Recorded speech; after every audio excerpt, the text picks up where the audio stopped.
সবকটি সংস্কার কমিশনের প্রতিবেদন পাওয়ার পরই নির্বাচন প্রক্রিয়া নিয়ে অন্তর্বর্তী সরকার কাজ শুরু করবে বলেও ইউরোপীয় ইউনিয়নকে জানালেন প্রধান উপদেষ্টা ডক্টর মোহাম্মদ ইউনূস। তিনি বলেন, জানুয়ারির মাঝামাঝি এসব প্রতিবেদন পাওয়া যাবে।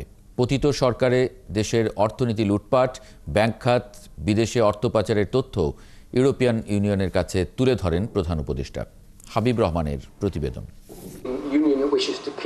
দুপুর 12টায় ইউরোপীয় ইউনিয়নের 19 সদস্যের প্রতিনিধি দলের সাথে বৈঠকে বসেন প্রধান উপদেষ্টা ডক্টর মোহাম্মদ ইউনূস। প্রধান উপদেষ্টার কার্যালয়ে প্রায় 2.5 ঘন্টা চলে বৈঠকে শ্রম অধিকার, বাণিজ্য সুবিধা, রোহিঙ্গা ইস্যু সহ নানা বিষয়ে আলোচনা হয়। First of all, I want to mention that this is an exciting moment for us because this is a month of victory. বৈঠক শেষে ইইউ রাষ্ট্রদূতদের বিজয় মাসের শুভেচ্ছা জানান ডক্টর মোহাম্মদ ইউনূস। বলেন, গত 16 বছরে দেশের মানুষের মানবাধিকার লঙ্ঘন করেছে স্বৈরাচার সরকার।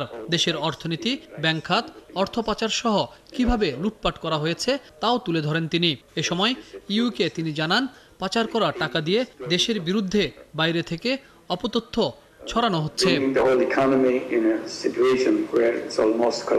দেশের অর্থনীতি, ব্যাংক খাত, অর্থ পাচার ও লুটপাট করেছে স্বৈরাচার সরকার। জুলাই আগস্ট গণহত্যার সাথে জড়িত শেখ হাসিনা ও তার দোসররা পাচার করা টাকা দিয়ে দেশের বিরুদ্ধে ষড়যন্ত্র করছে, বাইরে থেকে অপতথ্য ছড়াচ্ছে।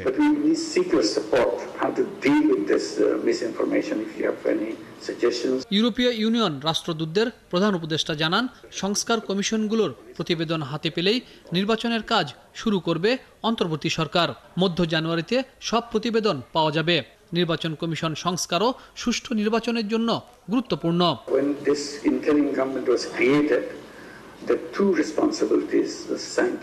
সাধারণ মানুষ, রাজনৈতিক দলগুলোর আলোচনা নির্বাচন কবে হবে। 15টি সংস্কার কমিশন গঠন করা হয়েছে।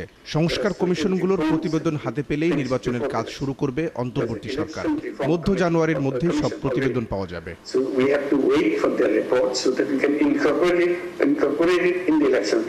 ইউরোপীয় ইউনিয়নের head of delegate Michael Miller অন্তর্বর্তী সরকারকে পূর্ণ সমর্থন জানিয়ে বলেন, অর্থনীতি, রাজনীতি সহ সব বিষয়ে পাশে থাকবেন তারা।